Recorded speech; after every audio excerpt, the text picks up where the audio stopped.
Welcome. In front of me is a NUBIA Neo 3, and today I'll show you how you can enable and set up your portable hotspot.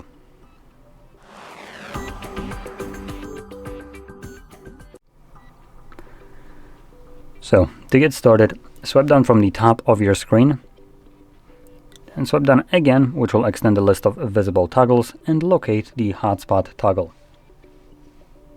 For me, it is located on the second page right over here.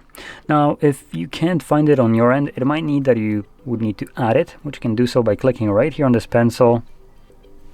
I just missed it. Let's try that again. There we go. And scrolling down, you'll find a bunch of toggles that are turned off. So you can just grab them, drag them here, drop them, and this will add the toggle. So when you go back, it should be now visible in the list. You can see the one that I added is right here.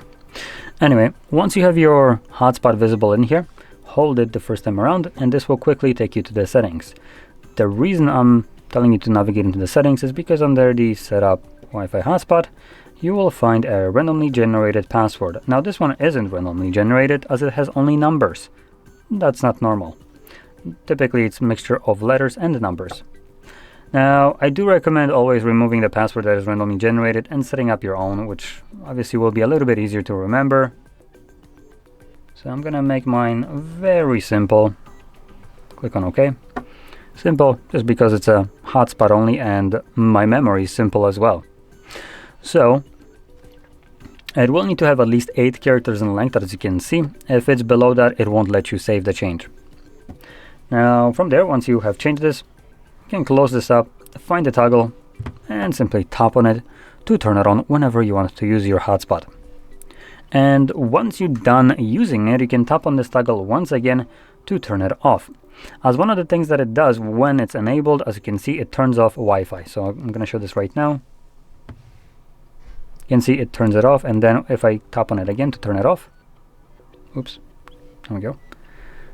You can see it re-enables my Wi-Fi.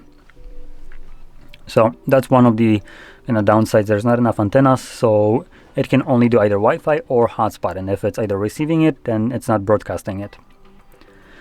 Now in the settings here, you can also navigate to more settings, and you have the option to have it turn off automatically. It is enabled by default, and it seems to be running for 10 minutes, at which point it's going to automatically turn itself off.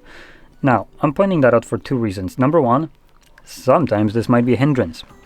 So if you open up some kind of website and you view it for more than 10 minutes without navigating to the next page or anything like that, this will obviously trigger the timeout and it will turn off your hotspot even though you might be still technically using it. So in this case, if you're using your hotspot and all of a sudden it turns off for no reason, change it maybe to 30 minutes. This will hopefully resolve that problem. And the second option is that obviously you can either have it turned off or on. Now, I actually recommend keeping it on, as this does preserve your battery life a little bit better with it being enabled. I personally tend to forget about hotspot, so when you forget about it and this option would be off, it would run indefinitely. And it does consume more phone battery, so it's not the best thing to have running like permanently in the background. So I do recommend keeping that actually on. But anyway, with that being said, hopefully you found this very helpful, and if you did, don't forget to hit like, subscribe, and thanks for watching.